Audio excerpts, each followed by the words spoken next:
Bonjour, on va vibrer sur notre siège de cinéma cette semaine avec tout d'abord le kidnapping d'un jeune garçon, celui du personnage incarné avec brio par Guillaume Canet dans Mon garçon. Nous le retrouvons dans quelques instants. L'un dans l'autre est la comédie de la semaine, l'équipe du film est également à nos côtés. Nous évoquerons aussi deux films poignants à Siambra, nous entraînant en Italie aux côtés d'une famille de Roms. Et plus près de chez nous, à Colmar, nous découvrons les jeunes patineuses de Kiss and Cry. Et puis bien sûr, encore tout plein d'autres films pour clore cette très riche émission. Direction le Nord et la petite ville de Saint-Paul-sur-Ternoise où a démarré la tournée promo de l'équipe du film Mon garçon une semaine avant sa sortie en salle et après avoir été présenté au festival d'Angoulême. Il s'agit du nouveau film du cinéaste Christian Carion avec de nouveau Guillaume Canet en tête d'affiche après lui avoir offert les rôles, souvenons-nous, du lieutenant Audebert dans Joyeux Noël et de l'ingénieur français Pierre Froment dans l'affaire Farewell. Aux côtés de Guillaume Canet, Mélanie Laurent et l'humoriste Olivier de Benoît ont présenté ce thriller au public du Régency, la monosalle de la commune, avec une joie d'être sur les terres du réalisateur. Moi, c'est ce que j'aime vraiment en fait. C'est vrai que dans le cinéma, on n'a pas le plaisir du théâtre, des acteurs de théâtre, d'aller faire une tournée théâtrale ou d'aller dans des villes et jouer partout en France. Le cinéma, on fait un film, on est quand même dans un univers où là, en l'occurrence, on était très peu. Et puis le film sort, il nous appartient plus et puis c'est terminé, quoi. Moi j'adore même aller voir, même dans les salles pour voir la réaction du public, parce qu'on fait quand même le film pour les gens, enfin pour le public. Donc aller à leur rencontre, c'est très agréable aussi, parce que d'entendre les premières réactions, de voir, on a été à Angoulême, effectivement, on a été à Bordeaux, et c'est très très agréable de voir les premières réactions, les premiers retours. Et voilà, et puis surtout de boire de la Saint-Pauloise. Alors, ce Mon garçon, c'est d'abord un thriller. Marie, campée par Mélanie Laurent, alerte son ex Julien. Leur jeune fils vient de disparaître de la colonie de vacances. Mais Julien retrouve son instinct paternel et devant le peu de confiance qu'il accorde à la police, mène l'enquête par lui-même. C'est une belle histoire parce qu'elle, je ne vais pas trop raconter non plus la fin, mais c'est un homme qui devient père aussi. C'est que dans cette traque, dans cette quête... il devient père en fait, il n'a pas été présent pendant longtemps et là il va... Il prend ses responsabilités en fait. Voilà. Non mais c'est ça en fait, il prend ses responsabilités au fur et à mesure du film, mais comme si tu rattrapais le temps perdu mais à une vitesse accélérée en fait. Ouais. Mais c'est ça que ressent. Moi je dirais que quand on voit le film, on est en apnée et on est pressé quelque part, c'est horrible de ça, que ça finisse en fait. Ouais. Parce que comme c'est tendu, les gens qui sortent, ils se disent...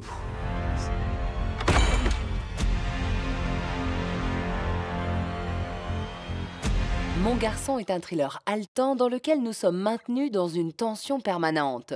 Le spectateur est immergé dans l'enquête parallèle du père, ressent sa souffrance, ses angoisses et ses peurs. Et ce n'est sans doute pas par hasard car Christian Carion a proposé à Guillaume Canet un tournage express en 6 jours et surtout en lui cachant à seulement lui le scénario. Si pour X raisons, finalement, Guillaume m'avait dit non, mais je peux pas, je sais pas si je serais reparti dans cette idée-là, parce que je connais bien Guillaume, j'aime beaucoup Guillaume, et aussi je savais qu'il avait une part de violence en lui. Et c'est un aspect du film aussi. Alors, à ce point, j'ai découvert. Et moi, je suis le témoin aussi de cette grande confiance qu'il y a entre ces deux hommes, entre ces deux artistes. L'un réalisateur, l'autre acteur qui est aussi réalisateur. Et c'est pas négligeable. Ça voulait dire que Guillaume, face à ça, n'allait pas réagir dans son envie, dans sa capacité à y aller, uniquement comme acteur. Il est aussi réalisateur maintenant. Et la grande solidité de leur relation, c'est la confiance. La confiance qu'ils se font l'un à l'autre. Et Dieu sait que c'est important, la confiance. La méthode paie, le résultat est bluffant, tant dans l'interprétation que la mise en scène. Et au final, Mon garçon nous scotche véritablement sur notre siège de spectateur.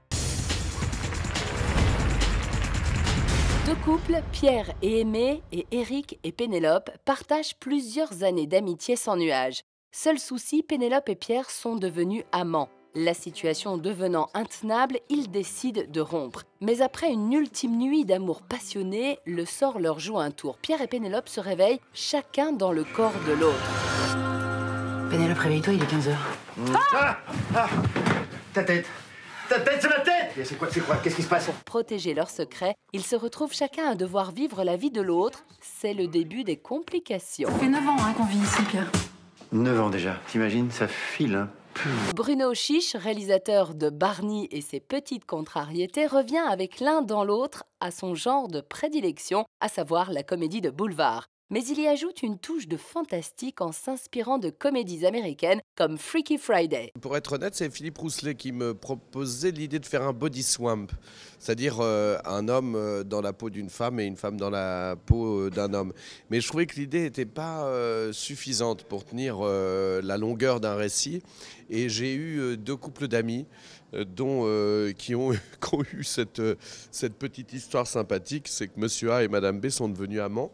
Donc ça a été une situation épouvantable pour tout le monde et c'est vrai que voilà, c'est l'enfer. Et de l'enfer naît la comédie. C'est fatigant d'être toi, tu sais. Mais qu'est-ce qui s'est passé? J'ai eu mes règles. J'ai eu la peur de ma vie, moi. Est-ce que vous m'entendez, mademoiselle? J'ai une gueule de mademoiselle, moi. Pardon, madame. Oui, Non, pas madame. Si, madame Pénélope. Si l'un dans l'autre n'est pas un chef-d'œuvre, nous avons été particulièrement frappés par l'investissement de Stéphane de Grotte et de Louise Bourgoin pour jouer le rôle de l'autre. Je me suis dit, mais c'est pas possible, cet homme a lu mes interviews, parce que je disais en permanence que mon rôle idéal, ce serait celui d'un homme. Et voilà, mon vœu a été exaucé. Moi, j'ai accepté parce que j'avais fait des policiers, des pompiers, des cosmonautes et que j'avais envie de changer de registre. Et quand on vous propose de jouer un genre opposé au vôtre, il n'y a rien de plus excitant. Alors vous avez l'impression que c'est très compliqué, que c'est vraiment votre opposé. Et en fait, pas tant que ça. Parce que vous vous rendez compte qu'avec votre sensibilité féminine que vous avez, vous, au fond de vous-même, si vous vous retournez, vous allez voir, qu'on a chacun en nous ces attributs qu'il est intéressant de ressortir pour composer un personnage féminin. Voilà. Bon, alors, il est où ton bureau, là? À droite. Pardon, oula. Excuse-moi. Ah, parce que le collier, ça va pas? Si, ça va, c'est très bien. Le bonheur de l'un dans l'autre vient principalement des acteurs Stéphane de Grotte, Louise Bourgoin, Horatica et Pierre-François Martin Laval. Tout le cast s'en donne à cœur joie pour apporter au film une énergie communicative. Dans la comédie, tout est question de rythme en fait et de tenir cette sincérité mais sur des temps plus courts parce qu'il faut garder une musique, un rythme et c'est ça qui est important qui fait rire ou pas. Timing is everything. Attention! Ma voiture sort juste du garagiste. Ça suffit maintenant. Je viens de m'excuser. Alors tu arrêtes de me briser les ovaires, on chine le constat, tu remontes dans ta savonnette.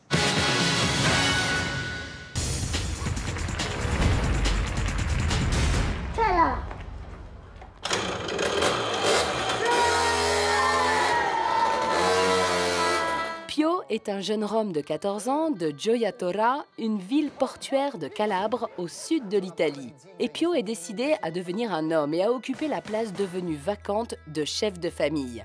Asiambra est un film d'un réalisme impressionnant. D'ailleurs, tous les membres d'une même famille de gitans incarnent leur propre rôle devant l'œil objectif et bienveillant de Jonas Carpignano. I have this idea to make a film in this world, like, let's try and do it.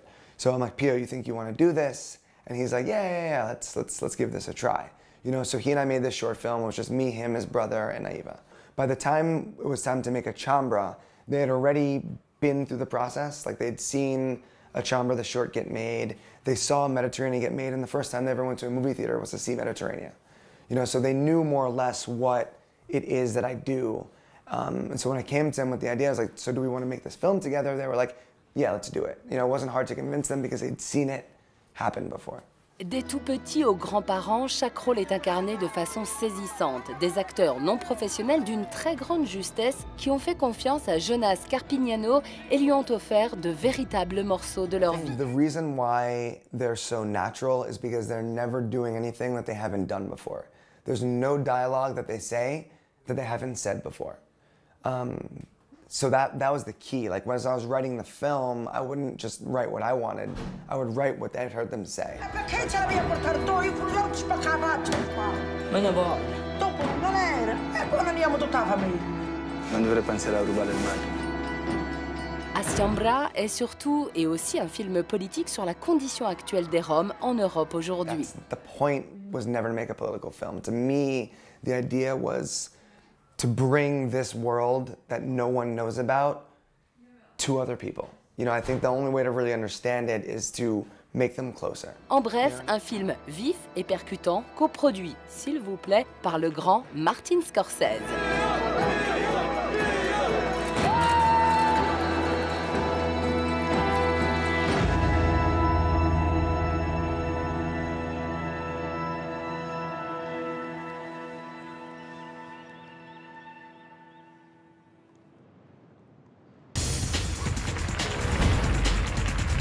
Et la tête, classe, tire, tu fais n'importe quoi. Le Kiss and Cry n'a peut-être pas de signification pour vous, mais pour la jeune Sarah, c'est un lieu emblématique du patinage. Celui où, après avoir terminé un programme, les jeunes espoirs attendent les résultats du jury. C'est le cas pour notre jeune Sarah Ivanov, poussée par sa mère dans la compétition sur la patinoire de Colmar. Et quand on est une grosse dondon comme ça, on peut pas assurer.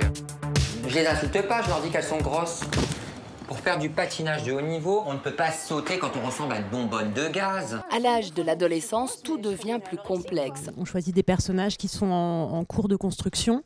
Donc l'adolescence, c'est vraiment une période charnière et qui ont plutôt des profils rebelles et tentent de s'extirper ou en tout cas de se recentrer sur eux et de prendre des décisions personnelles pour leur avenir, d'exister à leur propre manière, pris dans des contraintes qui sont fortes parce qu'on choisit des cadres extrêmement emprisonnants. Pourquoi t'es pas venue à l'entraînement? Parce que j'en ai marre.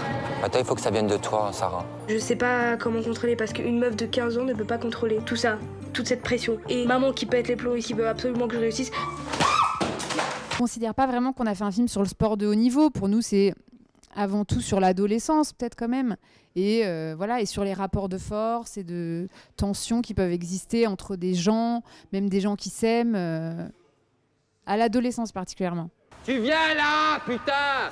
Tu vas travailler avec Stéphanie parce que je vais t'en claquer une. Entre la pression familiale, celle de l'entraîneur avec son franc-parler, les émois sentimentaux, la violence, tout cela est source de tourments pour notre jeune ado. Réellement vécu par Sarah, notre héroïne. Qu'à l'adolescence, toutes les filles, pas toutes les filles, mais beaucoup de filles arrêtent le patin parce qu'elles sont attirées par ce monde, des copains, des soirées et tout ça.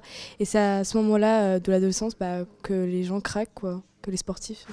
Moi, j'ai aussi envie d'avoir une vie à côté, une vie avec des potes, avec des mecs. Un portrait d'adolescence passionnant au cœur de la compétition et d'un univers sportif dur et sans phare. Kiss and Cry se découvre comme une œuvre touchante.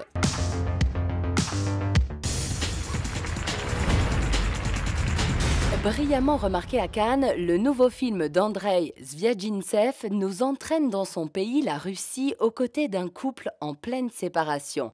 Alyosha est leur fils. Il a 12 ans, il disparaît mystérieusement. Le couple déjà mis à mal l'est encore plus. Une réalisation d'une grande efficacité, d'une maîtrise exceptionnelle pour un autre film haletant cette semaine. De l'espionnage avec American Assassin. Mythe suit l'entraînement du légendaire Stan au sein de la CIA. Les deux hommes vont être confrontés ici à un terroriste qui a pour but de déclencher une guerre nucléaire. De l'action et un cast dans lequel nous retrouvons notamment Michael Keaton. Un carton comme jamais dans les salles outre-Atlantique, voici que sa version cinéma, adaptée du prolifique auteur Stephen King et après un téléfilm à succès des années 90, vient hanter notre box-office. Des enfants disparaissent là aussi, décidément, et nous sommes dans le Maine aux États-Unis. Les enfants vont devoir affronter un clown maléfique terrible. La semaine prochaine, un beau soleil intérieur bat dans le cœur de Juliette Binoche. Demain et tous les autres jours, nous immisçons dans le quotidien de la jeune Mathilde et le petit Spirou débarque en salle. Il n'y a rien de plus artificiel que quelqu'un qui cherche à séduire à tout prix. C'est ce qui échappe qui est intéressant. Saluons la petite phrase et au passage le naturel de Guillaume Canet devant notre caméra cette semaine et comme à son habitude par ailleurs.